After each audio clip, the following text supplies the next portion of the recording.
Now that the beta version of iOS 11 is available to the public for download, I decided to do a quick side-by-side comparison for those who might be thinking of trying it out. On the left, I have an iPhone 7 running iOS 10.3.2, and on the right, an iPhone 7 using the public downloadable beta version of iOS 11.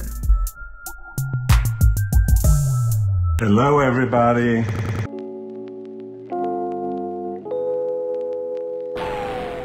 iOS has gone back to the cell bars that most people identify cellular coverage with. I'm down with that. I was never a fan of the dots. And it looks like if you have another device running iOS 11, or later, you can automatically add your Apple ID and Wi-Fi settings to a new iPhone by placing it close to another iOS 11 device. You'll notice throughout this video that the titles or headers of almost every screen iOS 11 uses has a much bolder font. The keypad now looks more like a legit keypad with buttons. I like that. Me too. Animations are different.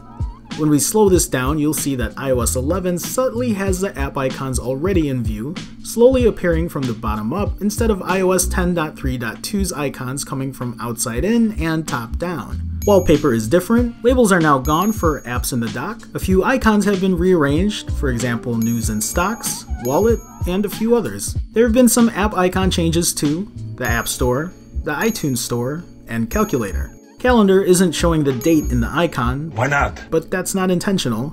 Remember, this is a beta version of iOS 11. There are still bugs here and there, so if you're gonna test it out, do so at your own risk. I'm very happy to be here. I did get the date to show, but only until after I restarted the phone. But after the restart, the icon placement got all screwy, until I went in and out of a few apps. Again, bugs. There's a new app called Files that now gives you a central location to search for your documents, photos, and more.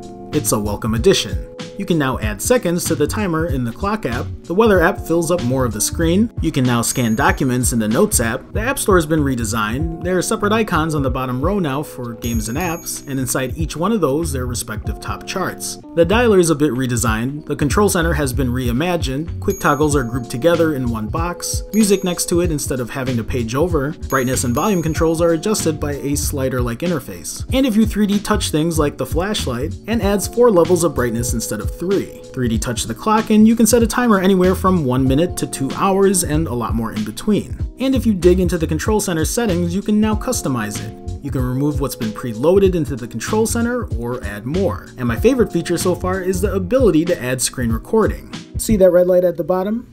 That means I'm screen recording. You can add audio to it as well, like I'm doing now.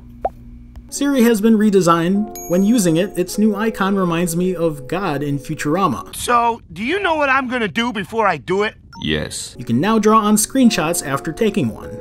A nice touch. When it comes to notifications, there are a few changes. When you swipe from the top down, you'll still get new notifications, but you can no longer swipe a specific notification away. If you swipe to the left, you'll get into the camera. Swipe to the right, you'll get your widgets. To clear that notification, you'll have to 3D touch instead. And if you don't acknowledge the notification, you can scroll from the bottom up to see what you've missed. These are just a few of the changes I've run across since I've been playing around with iOS 11. It looks like there are a ton more. But I'm sure Apple's still got a bit of refining to do before it becomes an official release, but it's a nice sneak peek of what to expect. With all that said, I think it's time to do a comparison of Android O and iOS 11 in the near future. Why not?